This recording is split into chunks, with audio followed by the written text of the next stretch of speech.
نبی پاک صلی اللہ تعالیٰ علیہ وآلہ وسلم نے 3 باتیں ارشاد فرمائیں۔ سب سے پہلے حضور نے نجات کے لیے جو بات ارشاد فرمائی وہ بڑی قابل غور ہے اور سمجھنے والی ہے۔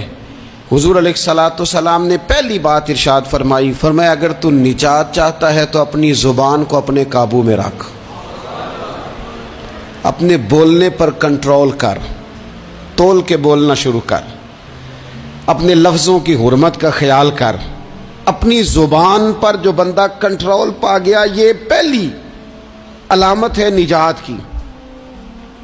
اور ایک مقام پہ نبی پاک علیہ السلام نے یوں بھی بیان فرمایا، فرمایا تم مجھے گارنٹی دو 2 چیزوں کی اور مجھ سے گارنٹی لے لو جنت کی۔ فرمایا تم مجھے اپنی 2 ٹانگوں کے درمیان شرمگاہ کی اور 2 جبڑوں کے درمیان زبان کی گارنٹی دے دو، اور میں اللہ کا محبوب ہو کے تمہیں جنت کی گارنٹی دیتا ہوں۔ پہلی بات نجات کے لیے نبی پاک علیہ السلام نے یہ ارشاد فرمائی کہ اپنی زبان کو اپنے قابو میں کر، اس پر کنٹرول کر۔ اور دوسرا فرمایا تیرا گھر تیرے لیے کافی ہے، ادھر ادھر بلا وجہ نہ گھوما کر، بغیر سبب کے بہت ساری مجالس میں نہ جایا کر، ضرورت کے لیے جائیں، خیر پانے کے لیے جائیں، اچھے ارادوں سے سفر کریں۔ گئے ہمارے صوفیاء علماء دور دراز کے سفر کیے محدثین نے، کس لیے؟ حضور کی احادیث کو جمع کرنے کے لیے، نبی پاک علیہ الصلوۃ والسلام کے فیضان سے حصہ پانے کے لیے۔ لیکن فرمایا ادھر ادھر نہ، کچھ لوگوں کو بڑا شوق ہوتا ہے، اس مجلس میں بھی جائیں گے، اس محفل میں بھی جائیں گے، اس کی بھی سنیں گے، اس کی بھی سنیں گے، نتیجہ یہ رہے گا کہ بے یقین ہو جائیں گے، اپنے گھر سے نکلیں گے، گھر گھر پھریں گے، کسی گھر کے نہیں رہیں گے۔ تیرے لیے تیرا گھر کافی ہے، اپنے گھر رہ، اپنا گھر جو ہے وہ تجھے کفایت کرے، اپنے گھر میں قیام کر۔ یہ دوسری علامت ہے نجات کے لیے۔ اور تیسرے نمبر پہ نبی اکرم صلی اللہ تعالی علیہ وسلم نے فرمایا اگر تو نجات چاہتا ہے نا تو اپنی خطاؤں پہ رویا کر، اپنی خطاؤں پہ آنسو بہا، اپنے آپ پہ رو، اگر چاہتا ہے کہ بچ جائے۔ 3 چیزیں نبی پاک علیہ الصلوۃ والسلام نے بیان فرمائیں، زبان کو قابو میں کرو، اپنے گھر میں قیام کرو، اور فرمایا کہ تم اپنی خطاؤں پہ رویا کرو۔ یہ 3 اگر چیزیں تمہیں میسر آتی ہیں تو پھر رسول پاک علیہ السلام کی زبان فیض حق کے ترجمان سے گارنٹی مل رہی ہے کہ اللہ اس بندے کو نجات عطا فرمائے گا۔ بہت شوق ہے لوگوں کو باتیں کرنے کا، بڑی باتیں، اوئے ہوئے، جو بات بڑے مختصر لفظوں میں 2 جملوں میں بیان ہو سکتی ہے، اس کے پیچھے اتنی لمبی تمہید باندھیں گے کہ اصل بات ہی رہ جائے گی بیچ میں سے۔ گفتگو، بات، بولنا، یعنی بات ہو رہی ہے، گفتگو ہو رہی ہے 2 لوگوں کے بیچ، اور کوئی دانا آدمی بات کر رہا ہے تو فٹافٹ مداخلت کریں گے اور جملہ پھینکیں گے، کہیں گے قطع کلامی معاف، اور اپنی بات شروع کر دیں گے۔ تو میں کئیوں کو روک کے کہتا ہوں کہ پہلے آپ پوچھ تو لیں ہم نے معاف کیا بھی ہے کہ نہیں۔ بہت باتیں کرتے ہیں بعض لوگ، بہت باتیں کرتے ہیں، اور دنیا میں جو زیادہ خطائیں ہوتی ہیں وہ زبان کی وجہ سے ہوتی ہیں۔ عملاً کوئی کسی کو کیا تکلیف دے گا، ہاتھ کوئی کسی پہ کیا اٹھائے گا، لیکن لفظوں کے تیر، جملوں کے ترش لہجے اور زبان کی کڑواہٹ۔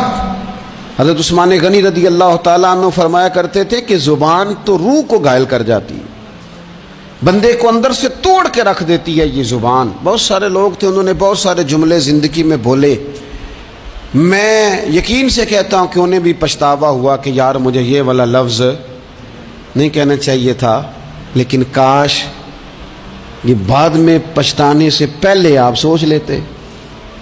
اور بہت سارے لوگ ایسے ہیں جو مجھے پتہ ہے جو وہ کہہ رہے ہیں وہ معافی ضمیر ان کا نہیں ہے، وہ ان کے خیالات نہیں ہوتے، لیکن وہ کہہ دیے انہوں نے، اور کہنے کے بعد اندازہ ہوا کہ یہ ہمیں کہنا نہیں چاہیے تھا۔ دوسرا ارشاد فرمایا کہ تو اس طرح کر، اپنے گھر کو نہ لازم پکڑ لے، تیرا گھر تیرے لیے بہتر ہے، تیرا گھر تیرے لیے کفایت کرنے والا ہے۔ شریعت اسلامیہ میں نا رہبانیت منع ہے، سارے حقوق چھوڑ کے بندہ گھر میں بیٹھ جائے, حجرے میں بیٹھ جائے, مرضی منع ہے. لیکن کچھ دیر کے لیے وَتَبَتَّلْ إِلَيْهِ تَبْتِيلًا, سب سے کٹ کر اللہ کے ساتھ جڑ جاؤ. قرآن مجید نے کہا وہ کیا ہے کہ کچھ دیر کے لیے خلوت ضرور اختیار, جیسے آپ اعتکاف میں بیٹھے ہیں, سب سے کٹ کے اللہ کے گھر آ گئے, یہ کچھ دیر کے لیے یہ کام کرنے کا ضرور حکم دیا گیا ہے. آپ دیکھیے حضرت موسیٰ علیہ السلام, اسلام میں رہبانیت نہیں, سارے حقوق چھوڑ کے جانا نہیں, لیکن کچھ دیر کے لیے, تھوڑی دیر کے لیے. حضرت موسیٰ علیہ السلام 40 دن کے لیے گئے نا کوہ طور پہ, پھر اللہ نے تو رات عطا فرمائی. وَإِذْ وَعَدْنَا مُوسَىٰ 40 لَيْلَةً, ہم نے موسیٰ علیہ السلام سے 40 راتوں کا وعدہ لیا. نبی پاک علیہ السلام کتنے دن جا کے پہلے غار حرا میں بیٹھے, پھر اللہ تعالیٰ نے وحی عطا فرمائی. تو کچھ اپنے گھر میں وقت گزاریں, عبادت میں وقت گزاریں, اللہ کی یاد میں وقت گزاریں. سارا وقت گھومنے میں پھرنے میں ضائع نہ کر دیں. کچھ لوگ ایسے ہیں عبادت کے لیے بٹھاؤ تو تھکے ہوئے ہیں, اور ان سے کو کہیں جانا ہے تو وہ تیار بیٹھے ہیں. تو کچھ اوقات اپنے اس پر بھی لگائیں. اور تیسری بات جو ارشاد فرمائی گئی وہ یہ ہے کہ اپنی خطاؤں پہ رویا جائے. ہم نہ بڑا تبصرہ کرتے ہیں, بڑا رونا آتا ہے کسی کی مظلومیت پر, کسی کے دکھ پر, ملکی حالات پر, لوگوں پر, اچھی بات ہے, لیکن نجات کے لیے ضروری ہے کہ انسان اپنی خطاؤں پر بھی روئے.